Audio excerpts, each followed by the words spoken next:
Do you know that today, this social media has still kept you poor? Today, the one truly responsible for your poverty is this social media. Every day, you spend on average 2 to 4 hours on social media. In a year, that becomes nearly 1,000 hours, more than an entire month of your life given away for free. Why? In 1971, psychologist Herbert Simon said, "Information consumes attention." In other words, an abundance of information makes attention scarce. In today's world, attention is the most valuable asset, and you are spending it scrolling. Steve Jobs limited his children's use of the iPad. Yes, the man who built the iPhone did that, because he understood technology is not just a tool, it is a device that can control the mind. Now the question is, how does an app slowly make you financially weaker? Let's start with reality. Social media is not free. It feels like you are not paying money, but you are paying with attention, and attention means time.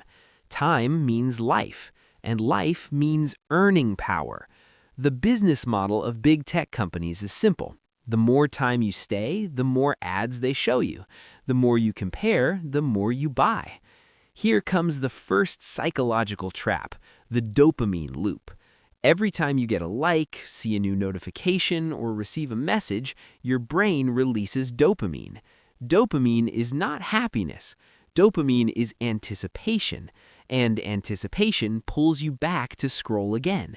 It works exactly like a casino slot machine. You never know when the reward will appear.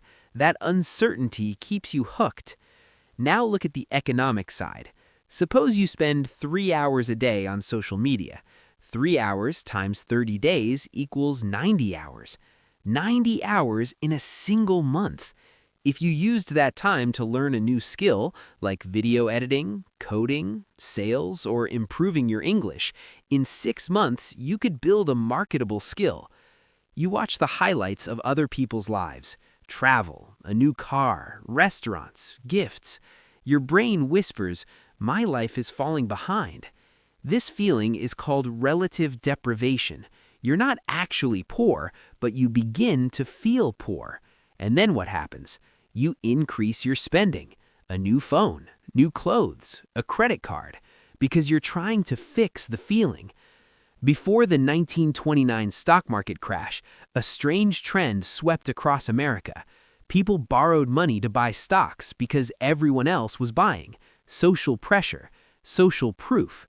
The same thing is happening today, only now stocks have been replaced by lifestyle. You are buying things you do not need, and the people you are trying to impress are not even paying attention to you.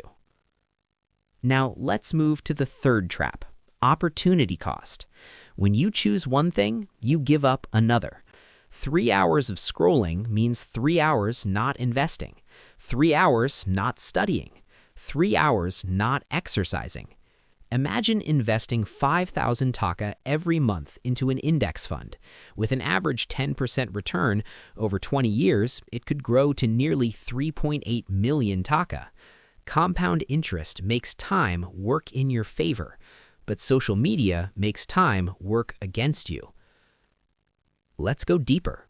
The algorithm knows your weaknesses, what you like, where you pause, which videos hold your attention the longest. This is applied behavioral economics.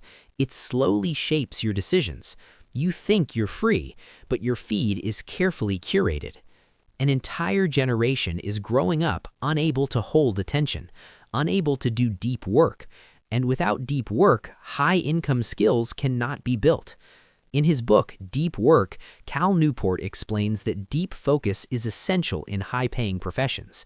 But if you check notifications every 5 minutes, your brain slowly loses the ability to think deeply. And that is directly connected to income, because creating high value requires solving deep problems. You cannot learn that by scrolling. There's a subtle irony here. On social media, you watch finance tips, passive income, financial freedom, but the platform itself profits by keeping you addicted. You are the viewer, they are the owner. In the 1980s, economists began describing attention as a new form of capital. Today, that idea is reality. Whoever controls attention controls money. So the question is, what is the solution? Quit completely? Maybe not, but awareness is essential. Set time limits. Turn off notifications. Do not scroll without purpose.